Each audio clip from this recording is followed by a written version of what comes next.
And welcome to this video. In this video, we're going to talk about miniaturization of the follicles and why miniaturization can make follicles more sensitive to underlying problems and underlying conditions, and why you should address miniaturization as soon as possible. And I will talk about the problem, what occurs with the follicles itself, and afterwards I will share my timeline to show you specific examples what is actually issue and how it affects the follicles itself. And lastly, I'll also talk about ways to address this problem, right? What is actually a solution to this issue. And if you haven't met me before, I'm Alex, and I'm someone who have been struggling with the hair loss for almost a decade before I was able to regrow back my own hair. And I'm also a certified trichologist. So let's dive into today's video about miniaturization and sensitivity to the follicles. I'm going to start off with the hair growth cycle itself. So here we have an example of hair growth cycle. And what happens here is that there is a different phases in hair growth cycle. So we have, first of all, adhesion phase, and usually around 90–95% of the hair is in the growth phase, like adhesion is the growth phase. And that growth phase can last for 2 to 8 years and sometimes even longer, right? And then we have different phases of shedding, right? So you basically can see here. So for example, in adhesion phase, what happens is follicle is attached to the papilla, hair papilla, and it grows and it gets nutrition, everything that it needs to develop and become stronger and longer and so on, right? But then what happens is that as it enters shedding phase here, but at the same time, you can also see that there is a small follicle that reappears and the hair grows out again, right? So this is a healthy hair growth cycle. This part here is a healthy hair growth cycle. And I will tell why it is important. So basically what happens here is that it is kind of going in a circle, right? So we have a growth and then we have a shed, and it continues to and repeats itself over and over again.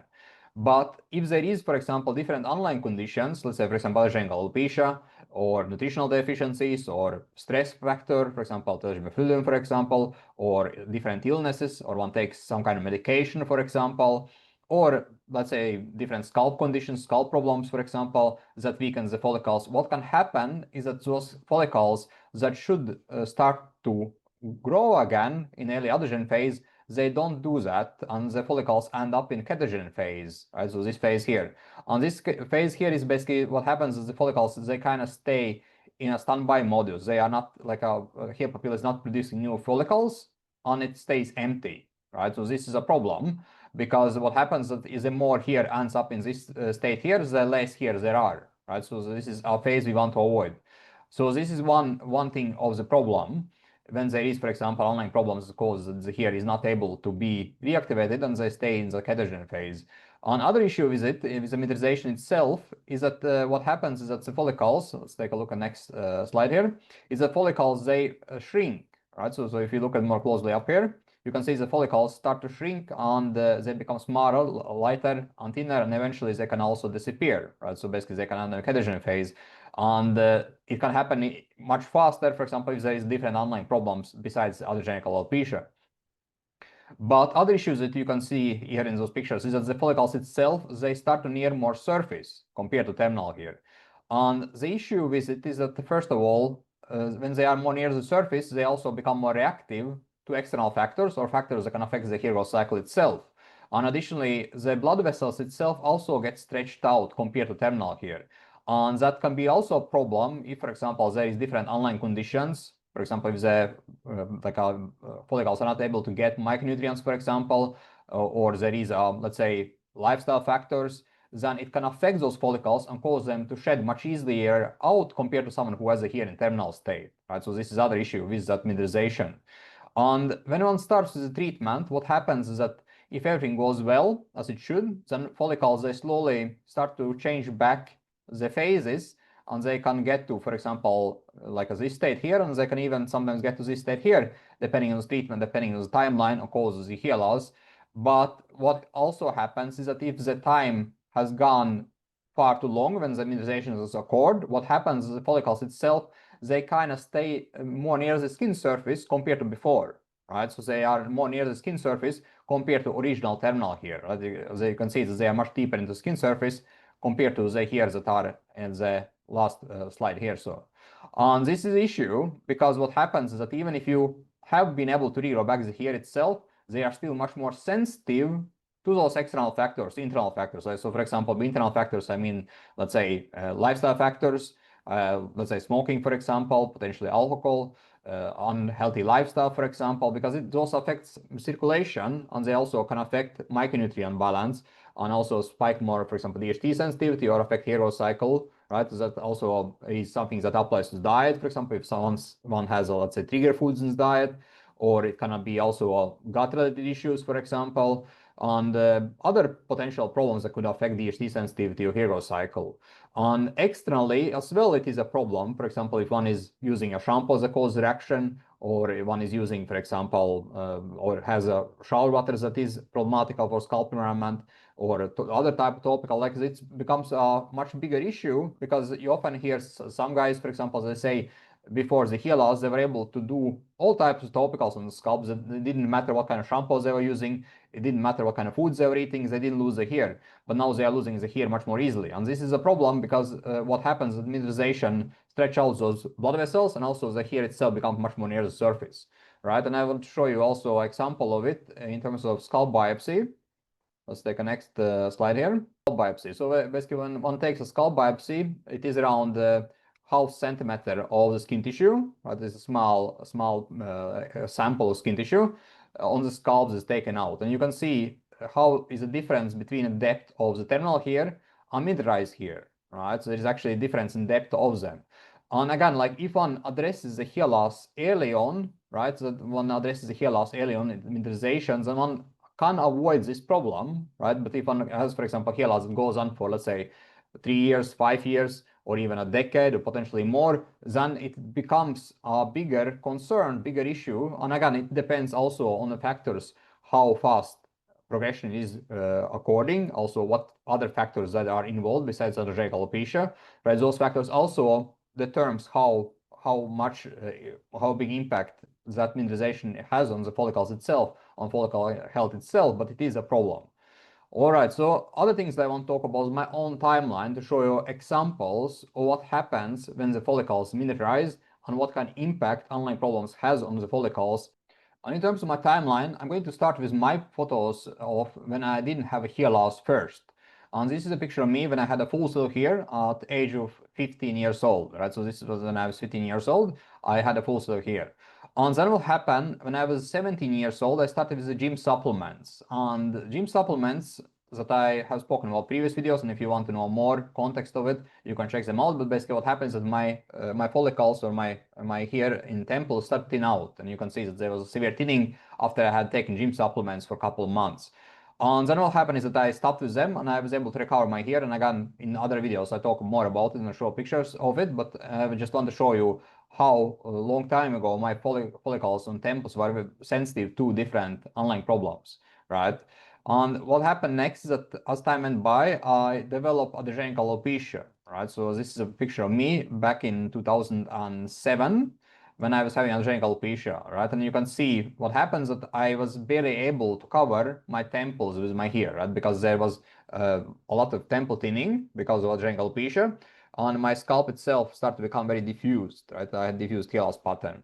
And I was having a stronger mid part, like mid part of my scalp was strong, but the temples were very weak, right? And the other areas of the scalp as well was very weak, but I had a diffused pattern, so I was kind of able to hide it for a while. And here's a picture of me in October 2008, and it was around 2 weeks before I started with finasteride. And you can see how bad my situation had become, like my temples was barely able to be covered with the hair itself, and also you can see that there was a lot of diffuse thinning on my crown and all over the top part of my scalp. And here is another picture, like you can see how thin my temples had actually become, right? There was not many hairs left on my temples. And here's another picture here. And here is a picture of me when I was able to start to recover my hair 4 months of taking finasteride, right? I did other things as well. I did hair laser. I also did supplements. I did diet changes, on lifestyle changes. But mostly what happened is that I was able to start to notice results after 4 months mark, right? And you can see that my left temple, for example, started to recover quite nicely. And the right temple was still lagging, but you can see that the overall coverage was improving. I think there's other picture, like you can see the left temple had started to get some vellus here, or growth or thickening effect from the finasteride and treatment I was doing back then. And here is a frontal picture, like what happened here. As you can see, there was improvements. And here is a picture of me 7 months later, right? So you can see that 7 months of taking finasteride, doing different other approaches, I was able to start to recover my hair. And what happened, you can still see that my temples itself was quite thin, right? It was quite thin. And then what happened is that I was able to have a decent recovery. And this is a picture of 2 years of taking finasteride in 2010, October 2010. And you can see that my hair itself looked fine, but you can still see that my temples was not fully recovered. And you can also see some gaps here, for example, right? You can see that there was not that much regrowth, but it was a overall thickening effect from finasteride on laser treatment on other things that I was doing. And then what happened is that I got a scalp inflammation problem, and I was dealing with scalp inflammation from end of 2010 to beginning of 2013, right? And this is a picture of me in 2011. You can see that I was having severe problems with my scalp and I had to cut my hair short to take care of my scalp environment and try to balance it up and address it so that the inflammation become less intense, right? Because what happened is that I was also having a lot of shedding and I lost all my gains from finasteride and from treatment I was done previously. Because of the inflammation I was having. And then what happened is that I was able to fix the inflammation, and what happened next is that I was able to recover my hair, and this is from around the end of 2013, beginning of 2014. And what happened is that you can see that my temples had recovered, and you can also see the shorter hairs that are recovering in my temples, right? And that recovery kept improving. Let's say this one here, and I was able to get it to this stage here. Right, but still you can see even in this picture here, like this is 2 years of microneedling on minoxidil, but you can still see that the temple hairs that I have, they are weaker than, for example, the hair itself on mid scalp, right? So mid scalp here, they stayed and become much stronger compared to the hair in temples, even at full recovery. And I want to show you a couple more pictures of it, like this one here, for example.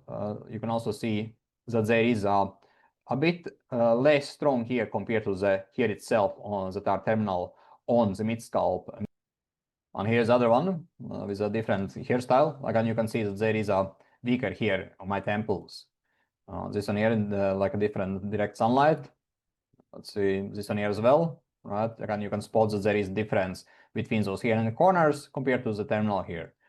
And this one here is more obvious, right? Like you can see in different hairstyles, there is actually visibly noticeable difference, right? And the thing is that those hair itself in my temples, they often start to become a bit weaker when I did something wrong in my treatment, right? This would happen back then. And even this picture here, that you can see my hair itself looks fine. You can still spot those weaker hair in my temples.